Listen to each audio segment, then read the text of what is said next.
రెండవ ఘట్టము నేను మాట్లాడింది రాముడు సీతని వదిలిపెట్టడానికి సంబంధించింది. ఆయన సీత మీద ఎవరో ఎక్కడో అన్నారు అనేటువంటిది ఆయన యొక్క వేగులు చారులు రాముడికి చెప్తే రాముడు బాధపడి లక్ష్మణుడిని పిలిచి మీ వదిన గారిని తీసుకెళ్ళి ఆమె ఎప్పటి నుంచి అడవి చూడాలంటుంది, ఆమె తీసుకెళ్ళి అడవిలోకి తీసుకెళ్ళు, ఆ విషయం చెప్పక కానీ అక్కడికి వెళ్ళిన తర్వాత నువ్వు వెనక్కి ఆవిడని వదిలేసి వచ్చేసేయని చెప్తాడు. ఇది మనకి సినిమాల్లో కనిపిస్తుంది, పుస్తకాల్లో కూడా అదే ఉంది. అది ఉత్తరాఖండ్లో కనిపిస్తుంది. ఇలా కనిపించినప్పుడు మనకి బాధ కలిగే విషయం ఏంటంటే ఆ తర్వాత ఉత్తరాఖండ్ అనే వాళ్ళు ఎవరైనా చదివితే చాలా దుఃఖం కలుగుతుంది. నాకు సీత అంటే చాలా ఇష్టం. నేను సీత అంత గొప్ప వ్యక్తిత్వం చూడలేదు. సీత కానీ ద్రౌపది కానీ మన పురాణ లోహియా గారు ఇవన్నీ రాశాడు. ద్రౌపది మేము సీరియలైజ్ చేసాం. వాస్తవంగా సీత లేనటువంటి రాముడికి గాంధీ గారు అంటాడు ఒక దగ్గర, సీత తన మాదిరిగానే స్వేచ్ఛాపరురాలైన స్వతంత్రురాలైన సీత లేకుండా రాముడు ఎక్కడ గౌరవాన్ని అందుకోగలిగేవాడు కాదు అని చెప్పాడు గాంధీ. త్యాగరాజు ఏ విధంగా అయితే మాజానికి చటాపట్టగానడో గాంధీ గారు అదే చెప్పాడు. చాలా మంది అది చెప్తారు. పరాశర భట్టారు అనేటువంటి ఒక గొప్ప వైష్ణవ పండితుడు, మహానుభావుడు, రామానుజుల యొక్క శిష్యుడు, ప్రముఖుడు ఆయన సీత గురించి చెప్తాడు. అమ్మా, పరాశర భట్టారు గారు చెప్తాడు, అమ్మా నీకు ఉన్నటువంటి ఎన్నో గొప్ప గుణాలు, ఎన్నో గొప్ప లక్షణాల వల్ల నువ్వు బాధపడ్డావే, ఈ లక్షణాలను ఈ గొప్ప గుణాలను నేను నిందిస్తున్నాను దిక్ అంటాడు. ఎందుకంటే వీటి వల్ల కదా నువ్వు ఈ కరుణ వల్ల, నీ సహనం వల్ల, నీ సౌశీల్యం వల్ల, నీ స్వతంత్రమైనటువంటి పద్ధతి వల్ల నువ్వు ఆయన వెనకాల అడుగుగా వచ్చావు, వద్దన్న బతిమాలుకుని వచ్చావు.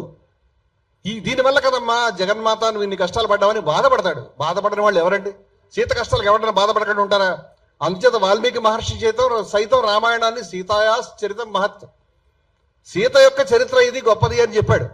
అంతేకాని రామాయణం అంటే రాముడి యొక్క చరిత్ర మాత్రమే కాదు, సీత యొక్క చరిత్ర అనేటువంటిది చెప్పారు. నా ఉద్దేశంలో సీతాయనం అంటే ఇంకా మెరుగ్గా ఉంటుందేమో అనుకుంటాను నేను. ఎందుకంటే అన్ని సందర్భాలను సీత సమంజసమైన మాటలే మాట్లాడుతుంది, అన్ని సందర్భాలను వచ్చి చక్కటి మాటలు మాట్లాడుతుంది, ఎక్కడ బ్యాలెన్స్ అవుట్ కాదు ఆమె. అటువంటి ఆమెని అడవికి వెళ్ళి చెప్పినప్పుడు ఉత్తరాఖండలో ఉన్నటువంటి ఘట్టాలు గుండెలు పిండి వేస్తాయి. లక్ష్మణుడు చెప్తాడు, అమ్మా నేను వెళ్ళిపోతున్నాను. అన్నగారు ఈ మాట చెప్పారంటే ఉత్తరాఖండ్లో రాశారంటే ఆమె నేల మీద పడి పొర్లుతూ ఏడ్చింది. సీత ఒక మహా సామ్రాజ్ఞి, జగన్మాత, ఆ తల్లి నేల మీద మట్టి మీద పడి ఏడ్చిందంటే ఎంత కష్టం ఉంటుందండి. అది చదువుతుంటేనే ఎవరికైనా కళ్ళలో నీళ్ళు వస్తాయి. అటువంటి పరిస్థితి. కనీసం ఆయనకి చెప్పలేదే అని నేను అడిగాను. ఆమెకి కనీసం రాముడు, ఇగో సీత నీ మీద ఇటువంటి ఆరోపణ వచ్చింది, అంచేత నేను నీతో ఉండలేను, నేను పరిచయం చేస్తున్నాను అని చెప్పి అక్కడే మరొక ఇంట్లో కానీ మరొక పట్టణంలో కానీ ఆమెకు వసతి ఏర్పాటు చేయవచ్చు, ఆమెకి మరేదైనా చేయవచ్చు. ఏమీ లేకుండా అడవిలో వదిలిపెట్టి రామండం అనేది చాలా కష్టం అనిపిస్తుంది. ఈ మాట నేను అడిగితే చాలా మంది గిలగిలగిల కొట్టుకుంటారు కదా. నిర్వచనోత్తర రామాయణం తిక్కన గారు రాసింది. మొత్తం పద్యం చదివితే మీరు బాధపడతారు. కానీ ఒకటే ఒక లైన్ చదువుతాను. అమ్మ ఈ లైన్ చదివిన తర్వాత నా కళ్ళలో నీళ్ళు ఆగలేదు. ఆమె అంటుంది, నాకు ఎరుగ చెప్పి పొమ్మనుటకుందగనే, నాకు చెప్పి పొమ్మని చెప్తే దానికి కూడా నేను అర్హురాలి కదా అంది అమ్మ. అనకూడదండి ఈ మాట? స్త్రీలు అనకూడదా? సీతాదేవి అనకూడదా? బాధ అండి. రామాయణంలో రాముడికి ఇంకా చాలా విషయాలు చెప్తాను నేను. ఆ మాట ఆమె అంటే కనీసం చెప్పలేదండి నేనంటే నువ్వు బాధ. సీత చెప్పింది ఆ మాట, ఇప్పుడు ఏం చేస్తావు? సీత చెప్పిందండి, ఆమె అర్హురాలు కాదండి. ఈ మాట చెప్పలేరండి ఆమెకు ముందు. చెప్పకుండా పడేస్తారా? గర్భిణిగా ఉన్నటువంటి స్త్రీని అబద్ధం చెప్పి తీసుకెళ్ళి వదిలేశారా? రాముడు చేసినా బాధపడతాం కదా. సినిమాలోనే కాదు, రామాయణంలో కూడా అనేక క్యారెక్టర్స్ రాముడికి మాటలు చెప్తుంటాయి, అనేక రకాలు. ఏమయ్యా, ఏం రామచంద్ర, ఏం చేస్తున్నావయ్యా నాయన, నీకు బాధ అనిపిస్తుంది ఆ విషయం. మరొక దారుణమైన విషయం చెప్తాను, అది యుద్ధకాండకు సంబంధించింది. ఇవి కూడా నేను విమర్శించాను. మళ్ళీ తీసి రావణమూర్తి హిందూ వ్యతిరేకించి నువ్వు కొత్త వీడియోలు చూపిస్తావు కదా నాయన అని చెప్పి ఇప్పుడే నేను చెప్తున్నాను.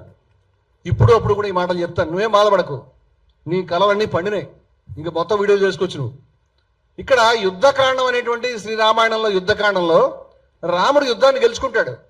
యుద్ధాన్ని గెలుచుకున్న తర్వాత ఆయన రావణాసురుడు యొక్క అంత్యక్రియల గురించి ఏం చెప్పాడనే చాలా మీటింగ్స్లో చెప్పారు. చాలా నాకు మనసుకు బాగా తగిలింది. ఇందాక కూడా చెప్పాను, మరణాంతాన్ని వైరాడు చాలా బాగా మాట్లాడాడు. ఆశ్చర్యం ఏంటంటే రాముడు సీతను గెలుచుకున్నాక ప్రతినిత్యం సీత గురించి విలపించాడని చెప్పే రాముడు యుద్ధం అయ్యాక సీత దగ్గరికి పరిగెట్టుకుని వెళ్ళాడు.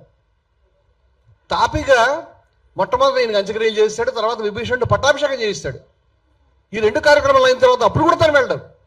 అప్పుడు కూడా సీత దగ్గరికి వెళ్ళి ఈ విషయాలు చెప్పిరామంటాడు. సీత దగ్గరికి హనుమంతుడు వెళ్ళి ఈ విషయాలు చెప్పిన తర్వాత సీత నా కోరికగా చెప్పు, నేను చూడాలనుకుంటున్నాను రాముల వారి దగ్గరికి, నా భర్త దగ్గరికి వెళ్ళాలనుకుంటున్నాను ఆమె చెప్తుంది. ఈయన ఆ మాట కూడా చెప్పలేదు. ఆ తర్వాత ఆయన వచ్చి రాముడి దగ్గరికి హనుమంతుడు చెప్పిన తర్వాత, ఇదంతా కూడా రామాయణంలో ఉందండి, ఇది చెప్తే ఇట్ టేక్స్ లెంగ్తీ టైం. చెప్తే రాముడు అంటాడు, మంచిది, ఆమెను స్నానం చేసి సర్వాలంకారాలు చేసుకుని రండి, రమ్మని నా దగ్గరికి చెప్పని చెప్తాడు. హనుమంతుడు వెళ్ళి, అమ్మా నేను రాముల వారు రమ్మంటాను, నేను బయలుదేరుతాను. లేదు లేదు నువ్వు స్నానం చేసి, లేదు నేను రాముని ఇలాగే పరిగెట్టుకుని చూడాలంటే, లేదు ప్రభువు వారి ఆజ్ఞ అంటే, సరే ఇక ఆజ్ఞ అన్న తర్వాత పాటిస్తాను. ఆమె నిజంగానే అలంకారాలతో వస్తుంది. ఆమెను పల్లకి మీద తీసుకొస్తుంటే అక్కడ ఉన్నటువంటి వానర సైన్యం వాళ్ళందరినీ కూడా పక్కకు తొలగని ఆ పల్లకి దారి చెప్తుంటే రాముడు అంటాడు, వానరుల్ని బాధ పెట్టకండి, పల్లకి ఆపండి, ఆమె నడిచి రమ్మని చెప్పండి అంటాడు. ఆమె నడిచి రమ్మని చెప్పండి అంటే అక్కడ ఉన్నటువంటి విభీషణుడు వాళ్ళు చాలా నొచ్చుకుంటారు, ఏమిటి అమ్మవారిని ఇలా అంటున్నాడు అని. ఆమె వచ్చిన తర్వాత ఆయన ఏం చేశాడు, ఆమెని కను కొలకుల్లోంచి కూడా చూడకుండా సీత వచ్చినదని వినగానే రామునకు సంతోషము, ధైర్యము, కోపము కూడా కలిగాయట. ఈ మూడు కూడా కలిగాయి. వాల్మీకి రామాయణం రాస్తాం. తర్వాత అంటే చాలా లెంగ్దీ వర్ణనలు కాబట్టి నేను ఎక్కువ లోతుకు వెళ్లకుండా కొన్ని శ్లోకాలను మాత్రమే చెప్తున్నాను. నేను యుద్ధం ఎందుకు చేశానంటే నీ గురించి కాదు, నీ గురించి కాదమ్మా, నేను యుద్ధం చేసింది సీత, నేను నీ గురించి యుద్ధం చేయలేదు. నేను నా పౌరుషాన్ని నిరూపించుకోవడానికి, నేను పనికిరాని వాడిని అందరూ అనుకోకూడదు కదా, అందుకని ఈ పని చేశాను చెప్తే నీ గురించి కాదు అని చెప్తాడు. ఈ మాటలు చెప్పేటప్పుడు, మంగళప్రదురాల, యుద్ధరంగంలో శత్రువును జయించి నిన్ను జయించుకున్నాను, పురుష ప్రయత్నం వల్ల చేయదగినది చేసినాను, కోపమునకు అంతమును పొంది తిని, అవమానమును తుడిచివేసి తిని, నేను అవమానమును శత్రువును కూడా ఒక్కమారుగా తొలగించి తిని, ఇప్పుడు నా పౌరుషము అందరి చేత చూడబడింది. నేను గొప్పతనం అంతా కూడా, ఇప్పుడు నా శ్రమ సఫలమైనది, ఇప్పుడు నా ప్రతిజ్ఞ నెరవేర్చుకుంటుని, ఇప్పుడు నాపై నేను స్వాతంత్రం పొంది తిని. ఇవన్నీ తన గొప్పతనం, తను ఏ విధంగా అవమానాన్ని తుడిచివేశాడు, ఇవన్నీ వివరంగా చెప్పుకుంటూ వస్తాడు. చెప్పిన తర్వాత అంటాడు, గౌరవమును కోరి నేను రావణుని, గౌరవాన్ని కోరుకున్నాడు ఆయన, సీతను కాదు, గౌరవాన్ని ఆయన చెప్పిన మాటలే, నేను రావణుని సంహరించి అవమానమును తొలగించుకున్న కోరు మానవుడు ఏమి చేయనో అది చేసి తిని అని చెప్పి, ఏ యుద్ధ పరిశ్రమను నేను నా స్నేహితుల పరాక్రమము చేత దాటగలిగితేనో అట్టి ఈ యుద్ధ పరిశ్రమ నేను నీ కొరకై చేయలేదు అనే విషయమును గ్రహించుము. నీ గురించి కాదు, సీత గురించి కాదట రాముడు యుద్ధం చేసింది. నా చరిత్రను రక్షించుకున్నట్టుకు, అన్ని వైపుల నుండి లోకాపవాదం రాకుండా చేసుకున్నట్టుకు, ప్రసిద్ధమైన నా వంశమునకు కళంకము తుడిచివేయుటకు ఈయన వంశము, ఈయన గొప్ప పరాక్రమం. నేను ఈ పరిశ్రమ చేసి నీకు క్షేమమగుగాక. చరిత్ర విషయమున సందేహింపదగిన నీవు నా ఎదుట నిలిచి కంటు జబ్బుతో బాధపడుతున్న వానికి దీపం వల్ల నాకు చాలా భరింప శక్యము కానిదానగా ఉన్నావు. ఎంత గొప్ప ఉపమానాన్ని వాల్మీకి రాశాడో రాముడు చెప్పాడో కానీ, కంటి జబ్బుతో ఉన్నవాడు దీపాన్ని చూడలేడు. నువ్వు దీపం లాంటి దానివి, నేను కంటి జబ్బుతో ఉన్నవాడు అని రాముడే చెప్తున్నాడు. అటువంటి ఉపమానం చేశాడు. బాగుంది ఉపమానం, ఆశ్చర్యమైన ఉపమానం. మరి రాముడికి తన మీద సెల్ఫ్ క్రిటిసిజం లోపల ఉందేమో. ఓ సీత, అందుచేత ఇప్పుడు నీకు అనుజ్ఞ ఇచ్చుచున్నాను, ఈ 10 దిక్కులలో నీ ఇష్టం వచ్చిన దిక్కుకు వెళ్ళవచ్చును. ఓ మంగళప్రదురాల, నాకు నీతో పని లేదు. సత్కుల ముందు పుట్టిన తేజస్శాలి అని ఏ పురుషుడైనా పరగృహంలో ఉన్న స్త్రీని అత్యాసక్తితో కూడిన మనస్సుతో మరల తీసుకున్నా రావణుని ఒడిలో నలిగిన దానవు, దుష్టమైన చూపులతో అతని చేత చూడబడిన దానవు ఆయన నిన్ను గొప్ప కులంలో పుట్టినానని చెప్పుకొనుచు నేనెట్లు మరల గ్రహింపగలను. నేను నా కులము గౌరవము కాపాడుటకే నిన్ను జయించి తిని, కులము గౌరవం కాపాడుకోవడం జయించాను, కీర్తిని మరల సంపాదించి తిని, నీ యందు నాకు ఆసక్తి లేదు, అందుచేత ఇక్కడ నుండి నీకు ఇష్టం వచ్చిన చోటుకు వెళ్ళవచ్చును, నువ్వు ఎక్కడికైనా వెళ్ళిపో, నాకు నీ ఇంట్రెస్ట్ లేదు, నేను నా కులాన్ని గురించి గౌరవాన్ని గురించి చేశానని చెప్పి రాముడు అక్కడతో ఆగలే. ఇంకా షాకింగ్ విషయం ఏమిటంటే, ఓ మంగళప్రదురారా, అందుచేత నేను నిర్ణయం చేసుకుని ఈ మాటలు చెప్పుచున్నాను, నీ ఇష్టం ప్రకారము లక్ష్మణుని సంరక్షణలో కానీ భరతుని సంరక్షణలో కానీ ఉండుటకు నిశ్చయించుకును. భరతుడి దగ్గర కానీ లక్ష్మణుడి దగ్గర ఉండాలి. అంతేకాదు, సీత శత్రుకుడి సంరక్షణలో కానీ సుగ్రీవుని సంరక్షణలో కానీ రాక్షసుడైన విభీషణుని సంరక్షణలో కానీ ఉండుటకు నిశ్చయించుకునుము, లేదా నీకు ఇష్టం వచ్చినట్టు చేయము. దాని అర్థం ఏంటంటే వాళ్ళని వరించమని, వాళ్ళతో ఉండమని, తనకి ఇంట్రెస్ట్ లేదని. ఈ మాట రాముడు సీతను అన్నాడంటే గుండెలు పగిలిపోతాయి, కష్టం ఉంటుంది, బాధ. ఏ మనిషి అయినా తన భార్యని నేను విడిచిపెడుతున్నానది ఒక మాట, వెళ్ళి వాళ్ళతో ఉండమనేది చాలా. సీత ఏమంటోంది అని చెప్తున్నాను నేను. ఇప్పుడు నువ్వు నన్ను తిడుతున్నావు కదా, సీత ఆమె దుఃఖించింది, బాధపడింది. ఆ తర్వాత ఆమె చెప్తున్నటువంటి చాలా గొప్ప మాటలు మనం తెలుసుకోవాలి. నేను చాలా చాలా అవాయిడ్ చేసి ఇదంతా కూడా చెప్తూ ఉంటే పెద్ద ఆర్గ్యుమెంట్ అయిపోతుంది. ఇదంతా నేను చెప్పకుండా ఒకటే ఒక శబ్దాన్ని చెప్తాను. చాలా పెద్ద పెద్ద వాదాన్ని ఆమె వినిపించింది. మహాతల్లి జగన్మాత ఆమె. మనం అందరం ఆమె దగ్గరికి నేర్చుకోవాలి. మనం అందరం ఆమె బిడ్డలం. ఆ తల్లి చెప్పింది, ఓ రాజశ్రేష్ఠుడా, నీవైతే కేవలం కోపావేశముతో చిన్న బుద్ధి గల మానవుని వలే, లో థింకింగ్ మ్యాన్. ఏం చెప్పిందంటే లఘునేవ మనుష్యేణ అన్నారు సంస్కృతంలో. చాలా లో లెవెల్గా ఆలోచించావా నువ్వు.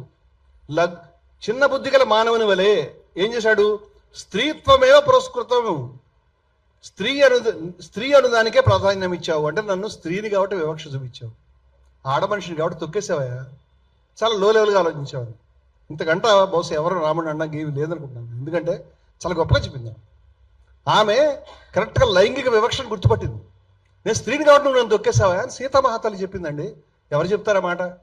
ఈ మాట చెప్పినప్పుడు ఆయన అగ్ని పరీక్ష చేయడం ఇదంతా it takes lengthy time. I don't want దానికే దాన్నే చర్చించుకుంటూ కూర్చుంటే టైం పడుతుంది కాబట్టి. కానీ నేను చాలా సభల్లో చెప్పాను, ఏమి ఇద్దరు విడిపోయిన తర్వాత ఇద్దరికి శీలం మీద అనుమానం ఉంటే, ఆవిడైతే బందీగా ఉంది కనీసం, ఈయనైతే ఫ్రీగా ఉన్నాడు. ఈయన కూడా ఎవరితో ఉండొచ్చు కదా. సీత మాత్రమే శీలాన్ని ఎందుకు ప్రూవ్ చేసుకుని అగ్నిలోకి వెళ్ళాలి? రాముడు కూడా ప్రూవ్ చేసుకోవాలి కదా. ఇద్దరు విడిపోయినప్పుడు ఆవిడ కూడా డౌట్స్ ఉంటాయి కదా, నువ్వు ఎవరితో ఉన్నావని. అంటే సీతకి మాత్రమే ప్రూవ్ చేసుకునే అవసరం ఉంటుంది, రాముడికి ప్రూవ్ చేసుకోవాల్సిన అవసరం లేదు. దీన్ని పురుషాధిపత్య విలువ అంటాం మేము. దీన్ని నేను వ్యతిరేకిస్తాను. I'm very sorry. నేను చాలా సభల్లో చాలా మీటింగ్స్లో చెప్పాను, మరి రాముడికి దండం పెట్టామంటే రాముడికి అక్షర పరబ్రహ్మం అని దండం పెడుతున్నాను, దైవం అని దండం పెడుతున్నాను. ఈ పనులు చేసినందుకు కాదు. ఈ పనులు చేసినందుకు ఆయన్ని విమర్శించడం అనేది నేను ఒక్కడిని విమర్శించానండి? రాముడిని నేను ఒక్కడిని విమర్శిస్తున్నానా? ఎంతమంది విమర్శించారండి? రాముడి కృష్ణుడి రహస్యాలని అంబేద్కర్ రాశాడు. అంబేద్కర్ అంటున్నాడు దాంట్లో ఒకటే ఒక వాక్యం చదువుతాడు, ఎక్కువ I don't take much time. ఇదంతా ఆయన వివరంగా చెప్పి చాలా బాధపడతాడు. ఈ క్రూరమైనటువంటి చర్యలన్నీ చెప్తాడు. చెప్పి అక్కడతో కథ ముగించే ముందు, ఇది సీత విషాదగాథ, దేవుడైన రాముడు చేసిన నేరము అని చెప్పాడు. It's crime. ఒక మహిళని 9 మాసాలు నిండినటువంటి భార్యని అడవిలో వదిలేయటం అనేది ఎవరు అంగీకరించలేరు ఆ విషయాన్ని. ఆ విషయం పట్ల ఎంతమంది ఇప్పటిదాకా మాట్లాడారంటే, రాముడిని విమర్శించిన వాళ్ళందరూ హిందువులు కాదని మీరంటే చాలా పెద్ద లిస్ట్ ఉంటుంది. త్రిపురనేని రామస్వామి చౌదరి గారు, పోనీ ఆయన నాస్తికుడు. రంగనాయకమ్మ ఆవిడ విషవృక్షం రాసింది అంటే, పోనీ విషవృక్షం అంటే మాట నీకు శబ్దం ఇబ్బందిగా ఉంది కాబట్టి ఆమె భౌతికవాది, ఆ విమర్శ నీకు అభ్యంతరం, ఓకే. మరి నార్ల వెంకటేశ్వరరావు గారు, పోనీ ఆయన నాస్తికుడు. చలం గారు, మరి వేమన, కనకమృగము భూమిని కద్దు లేదనలేక తరుడు విడిచిపోయే దాశరథియు, తెలివి లేనివాడు దేవుడు ఎట్లాయరా విశ్వదాభిరామ వినుడవేమ అన్నాడు. ఆయన నాస్తికుడు కాదు, ఆయన హిందువు కానీ ముస్లిం కాదు, మతం మీద దాడి చేయట్లేదు. ఆయన అద్వైతి. వేమన అద్వైతి. తెలిసిన వాళ్ళంతా మాట చెప్తారు. అదే వెర్షన్ ఇంకోటి, కనకమృగము వెంట కలదు లేదని కొంచెం రమణి విడిచిపోయే రామవిపుడు, తెలివి మానినతడు దేవుడు ఎట్లాయనో విశ్వదాభిరామ వినుడవేమ. అలాగే పరశురాముని, తండ్రి మాటలు విని తల్లిని తెగటార్చి పరశురాము చేమి ఫలము గనిరా. తల్లిని చంపావు, తండ్రి మాట విని ఏం సాధించావు నువ్వు? నిలువ నీడలేక కులగిరి చేరడా అని అన్నాడు. ఇది వేమన విమర్శ. పరశురాముడు అనేటువంటి దైవం దశావతారాల్లో ఉన్నాడు. కానీ పరశురాముడికి ఎన్ని గుళ్ళు ఉన్నాయో తెలియదు. కానీ రేణుకా ఎల్లమ్మకి 1000 గుళ్ళు ఉన్నాయి నాకు తెలుసు. ఏ రేణుకని సంహరించారో, ఎవరిని మీరు దశావతారాలు చెప్తారు? దశావతారంలో పరశురాముడికి అన్ని గుళ్ళు లేవు. మీరు చూడండి, రేణుక ఎల్లమ్మ ఎలా అయింది, అదొక కామెడీ. అది కామెడీ కాదు, అదొక మర్మం, అదొక గొప్ప వైశిష్ట్యం. అది ఎల్లమ్మ అనేటువంటి దళిత స్త్రీ అడ్డొచ్చింది, అంచేత ఆమెని కూడా, ఆమె చనిపోయింది. అప్పుడు ఆమె చనిపోయినప్పుడు మళ్ళీ బతికించమని అడిగినప్పుడు రేణుక శరీరానికి ఎల్లమ్మ తలని, ఎల్లమ్మ శరీరానికి రేణుక తలని కూడా పెట్టారు. అంచేత దాంట్లో ఒక ఆమెని ఆయన తీసుకున్నాడు భర్త, కానీ రెండో ఆమె ఇక్కడ ఉండిపోయిందని అదొక కథ. ఇట్లా అనేక కథలు. కానీ రేణుక ఎల్లమ్మ గొప్ప దేవత. చాలా అనేక ఎల్లమ్మ తల్లి యొక్క జాతర, ఎల్లమ్మ తల్లి యొక్క స్మరణ లేకుండా తెలంగాణలో కానీ కర్ణాటకలో కానీ ముందుకు వెళ్ళావు. నువ్వు చెప్పేటువంటి పద్ధతిలోనే వెళ్ళాలంటే కాదు అది. అనేక కథలు ఉంటాయి, అనేక సమస్యలు. సీతమ్మ వారి కష్టాల గురించి ఎన్ని పాటలు ఉన్నాయి, ఎన్ని బాధలు ఉన్నాయి. వాటి అన్నింటిలో రాముడి విమర్శలు వస్తాయి. మీకు బాధ అనిపిస్తుంది. ఇలా కాకుండా ఏం మాట్లాడేవాళ్ళు అడుగుతున్నా, ఏం చేయాలని అడుగుతున్నా. ఇవన్నీ చెప్పి రామాయణం మీటింగ్ పెడతాను. కేవలం నేను మాట్లాడిన విషయాల్ని ప్రస్తావించి క్లారిఫికేషన్ ఇవ్వడానికి తప్పితే నేను మాట్లాడిన విషయాల్ని మాట్లాడలేదు. నువ్వు వీడియోలు తీస్తావని, ఇవి తీసావు, ఇంకా కొన్ని ఉన్నాయి, అవి తీస్తావు. అవి తీసినప్పుడు ఇవే విషయాలు ఉంటాయి. నేను చెప్తున్నాను, ఎక్కడైనా శంభు కవదని విమర్శిస్తాను, ఎక్కడైనా ఆ తల్లిని వదిలిపెట్టడాన్ని విమర్శిస్తాను, ఎక్కడైనా సరే నేను కుల వివక్ష ఉన్నటువంటి అంశాలను విమర్శిస్తాను, ఎక్కడైనా ఏకలవ్యుడి వేలు తెంపడాన్ని విమర్శిస్తాను, ఎక్కడైనా సరే కర్ణుడి సూతపుత్రుడిని అవమానించడాన్ని విమర్శిస్తాను, ఎక్కడైనా మీరు స్త్రీలని చేసినటువంటి అవమానాన్ని ఖచ్చితంగా విమర్శిస్తాను. ఇది నా పద్ధతి. ఎందుకంటే ఎటువంటి ద్వేషము, ఎటువంటి వివక్ష ఏమీ లేనటువంటి అద్భుతమైన ధర్మం మాది. కాబట్టి ఏమైనా ఉందా? యస్తు సర్వాణి భూతాన్ని ఆత్మన్యేవ అనుపశ్యతి, సమస్త సృష్టిని ఆత్మయంతో దర్శించమని ఉపనిషత్తు చెప్పింది. పురాణాల తర్వాత వచ్చినాయి. పురాణాలు సావర్కర్ ఎవరన్నాడండి? మీరు సావర్కర్ జూట్క పులిందా అన్నాడు, అంటే అబద్ధాల కట్టలు అని. సావర్కర్ మీద కూడా ట్రోలర్స్ చేయండి మీరు, నా మీద చేస్తారు కదా, సావర్కర్ మీద కూడా మీరు మొత్తం మొదలు పెట్టండి అన్నాడు. మరి చెప్తున్నాడు జూట్క పులిందా అన్నాడు. ఇంకా చాలా చెప్తాను పురాణాల మీద ఎవరేమన్నారో. నేను పౌరాణిక హిందూ మతాన్ని గౌరవించని, అంగీకరించని అనేక శాఖలు ఉన్నాయి, వాళ్ళందరూ వదులుకోకూడదు. అంచేత హిందూ మతంలో విమర్శ ఉంటుంది. ఇది దోషుడు ఎలా అయింది, ఆయన ఎవడో కారిపోతుంది, ఇంకేదో జరిగింది అని వల్గరగా నేను మాట్లాడలేదు. నేను బాధతో, ఆవేదనతో, ఆగ్రహంతో ప్రశ్నించాను సీతమ్మ వారికి జరిగిన అన్యాయాన్ని. చివరిలో కూడా సీతమ్మ తల్లి ఎంత గొప్పదని చెప్పాను. అది నువ్వు కలపవు, నువ్వు నాకు తెలుసు కదా. రాముడి విగ్రహం ఒకడే పెడుతున్నటువంటి బ్యాక్గ్రౌండ్ అది కూడా నువ్వు చెప్పవు, అది నాకు తెలుసు కదా. అలాగే ఖురాన్ని, బైబిల్ని ప్రశ్నించాను. దాని విషయం ఏంటండి? ఎవరు నువ్వు చేసావా? మేము వివరంగా చేసామే. ఇప్పుడు నన్ను హిందూ వ్యతిరేక ఎట్లా అంటావు?